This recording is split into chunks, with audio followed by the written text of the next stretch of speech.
At its peak, Badfinger was the closest thing to the Beatles that had ever existed, not as a tribute act, not as an imitation. As the real thing, four men from Wales and England writing melodic rock songs so precise, so emotionally immediate, that the people who invented the form personally chose them as successors.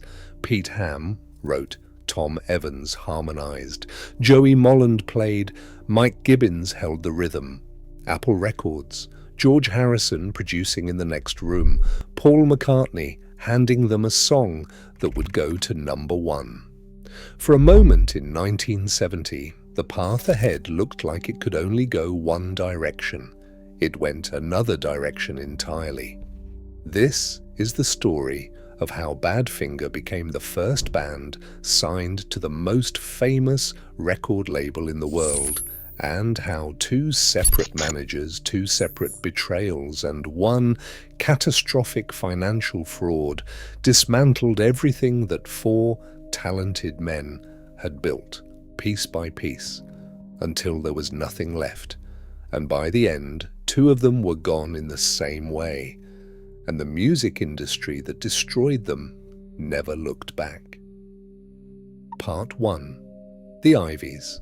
The story starts not with Apple Records, not with the Beatles, but with a working band from Swansea, Wales called the Iveys.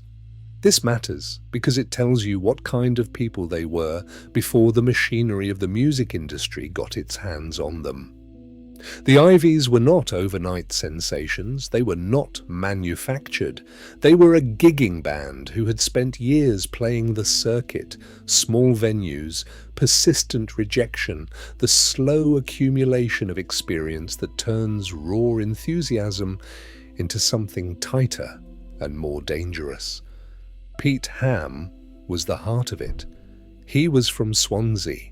Quiet, almost painfully modest in the way that certain genuinely gifted people often are. He did not perform his talent, he just had it. He could sit down with an acoustic guitar and produce melodies that sounded like they had always existed, like he was finding them rather than writing them. Ron Griffiths was in the lineup then. So was Mike Gibbins, a drummer with the kind of internal clock that makes a rhythm section feel inevitable rather than mechanical.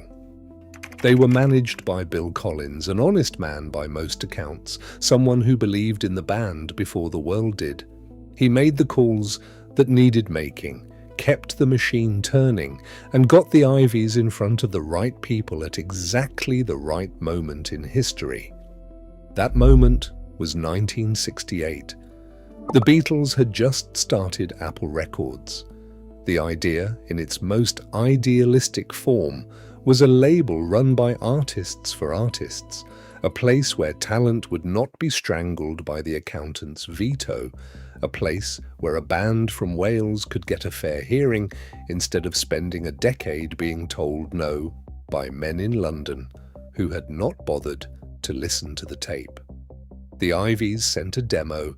It reached Mal Evans, the Beatles' road manager, a gentle giant of a man who was as loyal to the band as anyone who ever worked with them.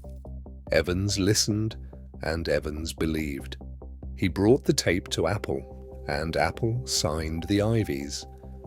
And just like that, before their name was changed, before the world knew them, before any of the machinery had started turning, four young men from Wales were on the same label as John Lennon, Paul McCartney, George Harrison, and Ringo Starr.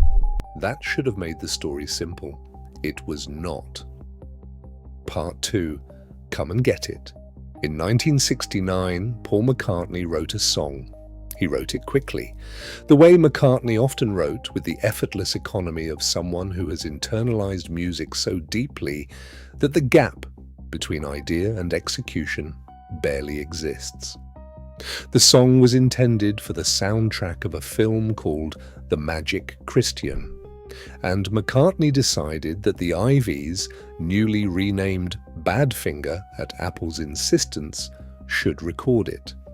He brought them into the studio, he played the song for them, and then he said something that sounds almost too good to be true, but is documented. He told them to record it exactly like this. Don't change anything. The song was Come and Get It. McCartney produced the demo himself, playing piano, drums, bass, and singing, and what Badfinger recorded was a faithful reproduction of his vision, not their own. Some of the band privately felt that constraint. Pete Ham was a songwriter. Tom Evans was a songwriter. Being handed someone else's song and told to replicate a demo note for note was not what they had imagined their career would look like. But Come and Get It went to number 4 in the United Kingdom and number 7 in the United States. Badfinger had arrived. And they had arrived on the coattails of a Beatle. The question of whether that was a foundation or a ceiling would take years to answer. By the time the answer was clear, it was too late. Part 3. No Matter What. Here's the thing about Badfinger that the story of their destruction sometimes obscures. They were genuinely, remarkably talented. Come and Get It was McCartney's song, but what came after it was theirs. No Matter What, written by Pete Ham, reached the top 5 on both sides of the Atlantic in 1970. It didn't sound like a band riding a famous man's coattails. It sounded like a band that had internalized everything the Beatles had built and found their own voice inside it. The harmonies were immaculate. Ham's guitar work was economical and melodic in the way that only comes from someone who has thought carefully about what not to play.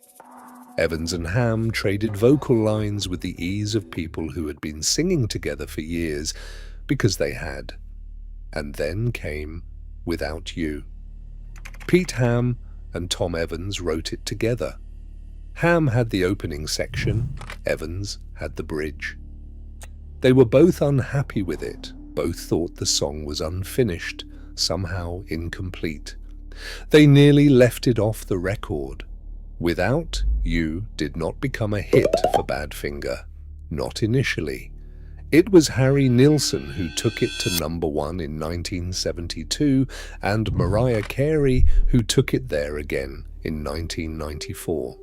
But the song exists because Pete Ham sat in a room and found something in a melody that he was not even sure was worth keeping. That's the kind of writer he was. By 1971, Badfinger was working directly with George Harrison, appearing on All Things Must Pass and contributing to the concert for Bangladesh. Harrison did not invite bands to those sessions out of charity. He invited people whose musicianship he trusted. His presence beside them was a statement about what he believed they were capable of. Badfinger had everything: the label, the connections, the talent to justify both. What they did not have, what they never had, from the beginning to the end, was someone in their corner who was actually looking out for them. Part 4. Stan Polley. His name was Stan Polley. He became Badfinger's manager in the early 1970s. He is the central figure in the destruction that follows, not the only one, but the architect of the mechanism that ultimately broke the band apart. Polley came from the world of show business management. He had connections, contacts, the vocabulary of the deal.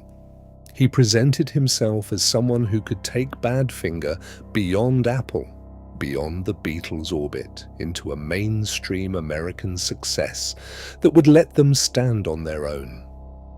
He was not wrong that they needed to stand on their own.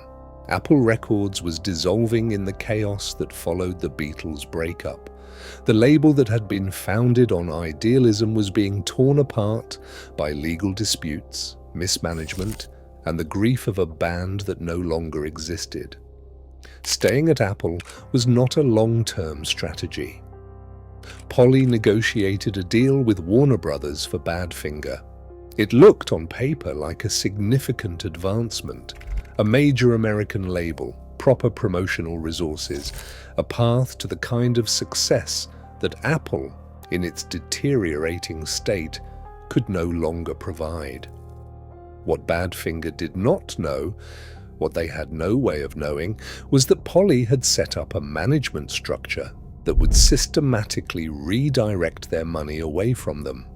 The royalties, the advances, the revenue from touring and record sales moved through accounts that Polley controlled. And what moved in did not necessarily move back out to the four men who had earned it. This was not discovered immediately. These things rarely are. The machinery of financial fraud is designed to look like normal business from the outside. Checks are cut, statements are issued. Conversations happen in offices with people who speak the language of the industry fluently enough to make confusion seem like a personal failing rather than a deliberate strategy. Pete Ham and Tom Evans and Joey Molland and Mike Gibbins were musicians. They were not accountants. They were not lawyers. They trusted the people whose job it was to handle the business so that they could focus on the music. They should not have had to be accountants. They should not have had to be lawyers. That is precisely the point. Part 5. The Warner Years and the Unraveling. Straight Up, released in 1971, is the album that should have made everything clear. George Harrison produced part of it. Todd Rundgren produced the rest. The record contains Day After Day, a song that reached the top 10 in the United States, with Harrison's slide guitar running through it like a thread of gold. It contains Baby Blue.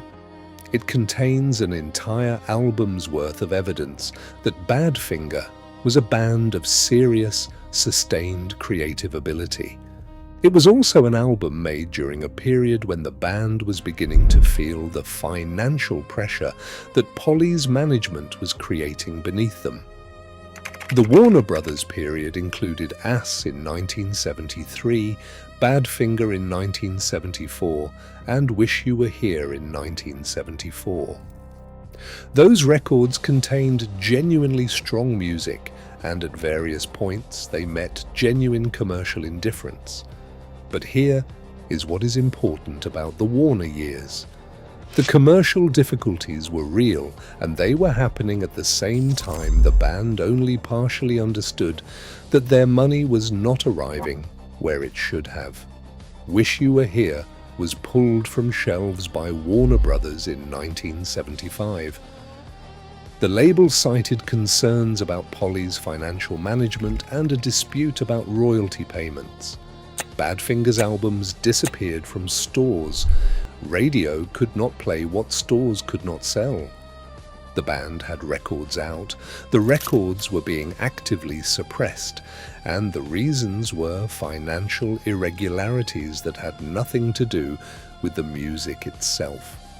For Pete Ham, this was not a business crisis. This was something closer to a psychological catastrophe. He had spent his adult life building something. He had done the work. He had written the songs.